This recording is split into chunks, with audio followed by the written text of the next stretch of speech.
Hi guys, and welcome back to my channel, and welcome to another lessons learned on my healthy lifestyle journey.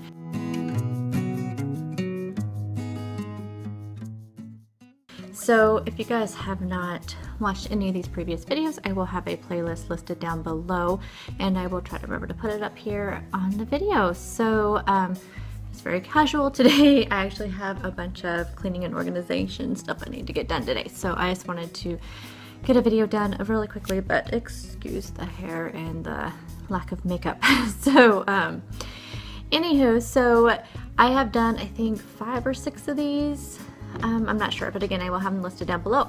So these are basically just some lessons that I learned along the way on my weight loss and healthy lifestyle journey. And just because these are lessons learned does not mean that I have beat them, because especially today's is a difficult one, and I have to say that I still struggle with it. But it is a lesson I've learned, and I think talking about it is going to help me and help you guys, hopefully. And I think everyone can relate to this, no matter where you're at in your journey, whether you're at the beginning or you've hit your goal. It's still something that we all struggle with.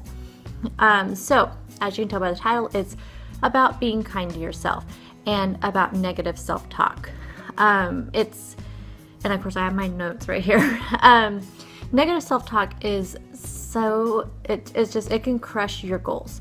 And there's really nothing good about it at all, of course. And, I guess you might ask yourself, how is that going to stop you from achieving your goals? How does talking, bad about yourself or down to yourself? I mean, some people might think, oh, well, maybe that'll help me, fight back and, say no. And yeah, sure, it can, as long as you can spin it around that way. But there's nothing good about it. And how does it stop us from achieving our goals? Well, one, that inner voice seems to be so persuasive and so believable. I think because it's our own voice, so we're believing everything it's saying. So that's one way how it can just crush our goals. 2, it's almost always based on experiences from the past. So you may have gotten, this far up here, and then you're like, but you keep thinking about how it used to be and how you used to be and how you used to look. You can't wear that because you're still, you're still 20 pounds from your goal. So don't even think about wearing something like that. That's how that voice, that is living in the past. And we need to get beyond living in the past, because we are moving forward into the future. And the third way is that it destroys the trust in yourself. You have to learn to trust yourself and learn to love yourself, and that little voice, it stops you from doing that. That's just a few ways of how that can crush your goals. So another part of this lesson is recognizing the negative self-talk. You may think that you don't talk negatively to yourself. You don't have one of the inner voices. And maybe you don't. I'm not saying every single person does, but I really think the majority of us do. And so do you ever say to yourself, do you always think that you need to be perfect?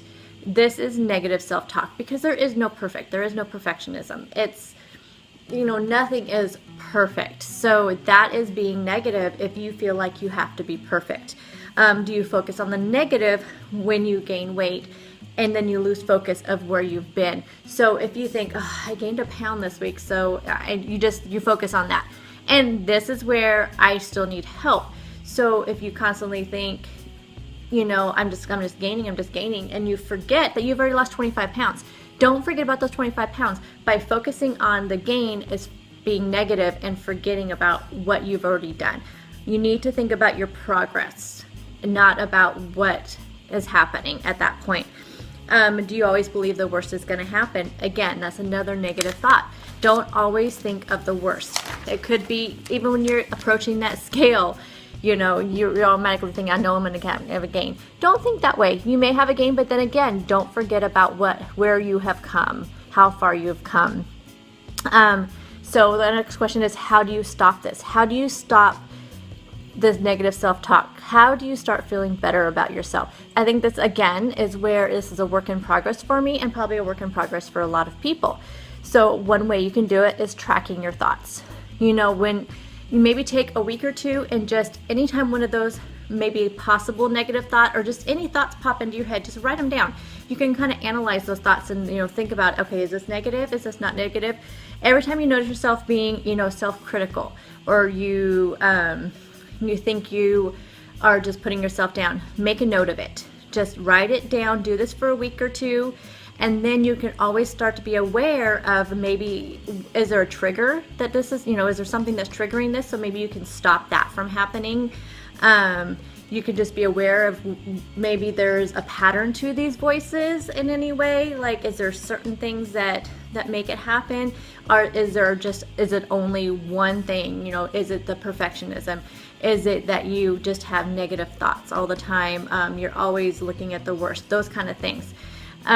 Talk to yourself the same way as you would talk to a friend or a loved one. So how many of us counsel our friends? I do it all the time. I do it to you guys. I'm always telling you, when I see these comments and you guys are down about things, and I always tell you, don't worry about it. Look how far you've come. Look at, and I'm always doing that. But then inside, I'm not doing the same to myself. So you always need to we need to treat ourselves the same way we would treat other people. So think about that, and always, so when you start having any kind of negative thought, just think about, okay, what would I be saying to my best friend right now? What would I be telling her if she was having these same thoughts? That's what you need to do. You need to be your own best friend. Reach out to friends and family. Reach out to those same friends and those same family members that you have counseled. Tell them what's going on. Tell them, you're having these thoughts. Don't be afraid to share them with people. I think talking about them and getting it out doesn't make it feel like it's kind of like your dirty little secret. You have this mean girl inside of you, and that's the thing. You don't want to tell, you're maybe embarrassed about, like if a person's being bullied, a lot of times they don't tell anybody else because they're embarrassed about it. Don't be embarrassed at that inner voice, because we all been there. We all feel it. So let it out and just go talk to some people about it. Make a list of positive things. Have like a gratitude list, or things of some positive traits about yourself that you love. And that way they're always there for you to look back on and read and help you when you might be feeling down. Embrace your imperfections. So, if there's something about you that you don't find as perfect, embrace them. We all are special. We all have our own, perfectionism, like I said, is not a thing. And you just have to embrace yourself. We all have, there's always a reason to love yourself. And so just don't lose sight of that when you're on this journey. Don't lose sight of who you are and where you want to go, and that you are making progress along the way. So hopefully, as usual, it's a lot of rambling, but hopefully this helps you guys a little bit.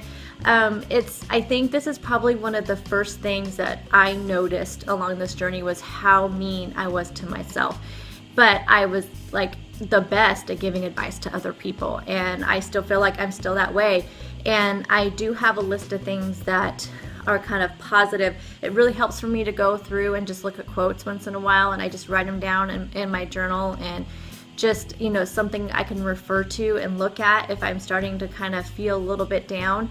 But especially the last few months where my weight has been up and down, and I have these few weeks of these lows, and then I have like a week of highs, and it's just crazy. And I really have to refer to these thoughts that I have purged out of my mind, and sometimes I look at the bad things that I say about myself, and then I look at the good things, and I try to get past.